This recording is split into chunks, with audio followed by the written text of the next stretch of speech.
Hello everybody, it's Wicked. Welcome back to the channel, and in today's video I want to talk about 5 RPGs that I really find are underrated and not enough people talk about these games. They're really fun games and I want to talk about them today. So let's get right into it, guys. The first game on the list I want to talk about is Arc the Lad 2. This is a PS1 tactical strategy RPG with similar combat elements like Final Fantasy Tactics, Fire Emblem, even Legaia. And it's just a really fun combat system at the end of the day. It's really simple. It's really easy to pick up and play. But the thing that stands out to me about Arc the Lad 2 is not only does it have a really amazing and awesome story, but the characters are also really fun and engaging. And you just fall in love with the stories and characters in this game. But the strategic combat is a lot of fun, like Final Fantasy Tactics and Fire Emblem. But what sets this game apart from the others is the fact that it plays like a regular JRPG where you go to towns, you go to dungeons, and stuff like that. Like, the battles are tactical and strategic, but you encounter enemies in dungeons and stuff like that. You don't go to a separate map or click a field or whatever the case may be to get your battles. You actually fight battles like a normal RPG, but it's just tactical gameplay, and it's really fun. And if you love engaging and amazing immersive stories and characters, I think you should give Arc the Lad 2 a chance, guys. It's really that good. Alright, the next game on the list is going to be Legend of Legaia, another PS1 game.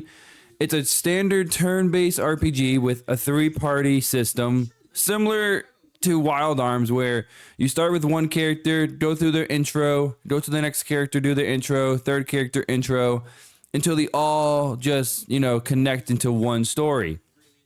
Now, unlike Arc the Lad 2, this story and the characters are more generic and not as fleshed out or as good, but the turn-based combat is where this game really shines. So it's turn-based, so everyone gets their turn, but what's really cool about it is instead of just doing a regular attack, you have combos. So you can do like up, up, left, down, down, right, or whatever to make different combos for your attacks. And that's really cool. Trying to figure out what combinations of button inputs make better combos.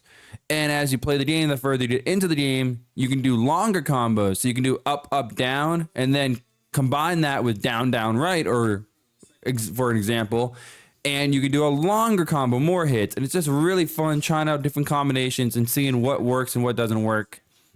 Because what works for one character might not work for another character, and vice versa. But yeah, it was a really fun combat system at the end of the day. The story and characters were serviceable. They weren't anything special, but they did have some good moments in there. And I just really liked Legend of Legaia. I think you guys would really enjoy it if you gave it a chance. The third game on the list is Shadow Hearts.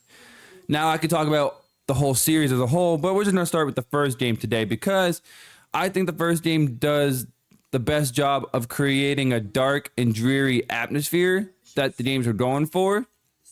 And not many RPGs these days have a dark, gloomy world, atmosphere, feeling. But this game does it really well. Like, every area you go to is creepy and ominous. Like, oh, what's going to go down in this area? What's going down here? And the themes of the game, the themes of the story is really just dark, and it broods over your head. Like, wow, these villains are actually really crazy, and I love it. I really enjoyed the story in this game. When I first played and beat the game, I wasn't too keen on it, but I was looking back at it, and I'm like, okay, this story is actually really interesting. It's a lot more different than what I thought the first time, and I really enjoyed it. And the characters as well, they were really nice. I like how every character had their little like story arc in the game, and then they really complemented the main characters very well, because I feel like while Yuri and Alice were the main characters, the other the cast, they supported the characters really well. I really enjoyed that. But what makes this game shine more than anything is the combat. It's a turn-based combat, but what's cool is every action you do, attack, item, magic, anything you do has this judgment ring. Pretty much what it means is you have to time your button presses to whatever the ring is set for, in order to do your attack. So your normal attack is 3 hits.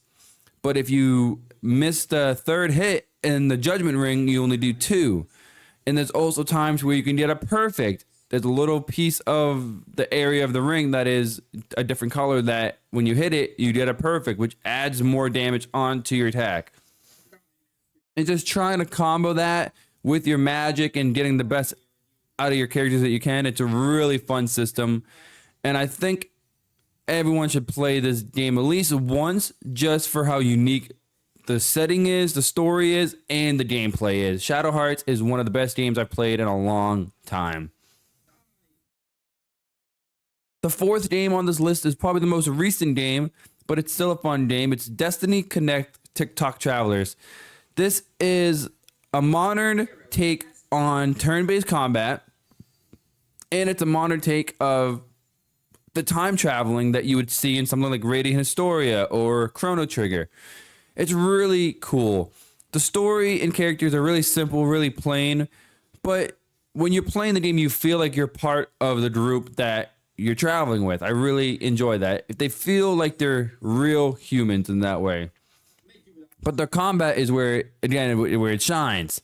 It's turn-based combat where everyone gets their turn, but instead of SP or MP, you have a system that is, well, it's called SP, but you charge it up. Every turn you charge it up a little bit more.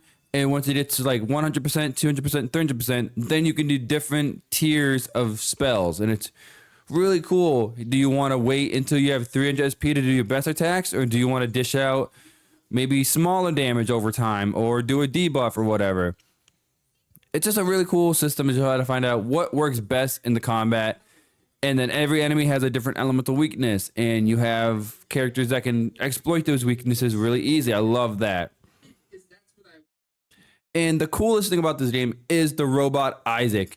So he can actually change his class depending on what upgrades you have made for him. So you can have him turn into a medic, you can have him turn into a tank, you can have him turn into an offensive powerhouse. Whatever you need him to be, he can do. He's really the jack of all trades, and I loved the fact that you can upgrade his skills, upgrade his abilities, change his class, and that really made the turn-based combat stand out to me. Now, the last game on this list is the only action game on this list, and that is Eternal Sonata for the PlayStation 3. Now, this game is fantastic. A really emotional story, a really beautiful cast of characters. The world, everything about this world is just beautiful because not only is it inspired by Frédéric Chopin, the pianist, but everything in the world is based off of music. So all the characters have different puns and whatever to music. Like you have a character called B. You have viola, which is, it's all these things that correspond to music, and it's really beautiful. On top of that, the music is amazing. If you couldn't tell already, it's inspired by Frédéric Chopin in his life. So you're gonna know the music is fantastic, and that's no exception. The music is beautiful. But the combat is where it shines. It is turn-based, where every character takes a turn. So it's an action-based combat, but you take your turns and you take your actions in turns, right? So when you actually get your turn, you can do regular attacks, like your regular combos with your hits. You can combo that with your skills that you get. And then when the timer is up, you have a timer on the left where it runs down when that timer's over. Then it's the next player's turn. And what's really cool is this game implements a light and darkness mechanic where your spells and your abilities change depending on if you're in the light or in the darkness. It's just really cool getting the best advantage you can in battle, trying to lure the enemy into the shadow if your shadow abilities are better, or lure them out of the shadow, out of the darkness, into the light to get the most out of your light abilities. And I thought that was amazing.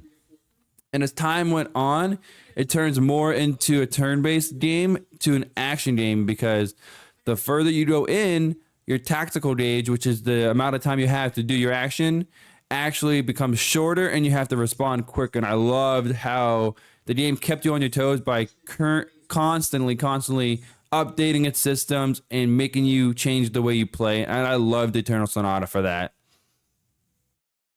All right, guys, those are 5 RPGs that I have played that I really enjoyed. And I think more people should play these games. They're really, really amazing. But yeah, that being said, guys, I hope you enjoyed this video. If you did, hit that like button and subscribe to the channel for more RPG videos like this. And if you also like someone playing through video games, your favorite RPG, check out my channel, guys. I have a bunch of LPs on various RPGs. And if you want your game to potentially be picked next for my next Let's Play, join my Twitch live where I spin a wheel, viewer choice, and your game might be picked next from the next game we play. But until next time, guys, thank you all for watching, and I'll see you in the next one.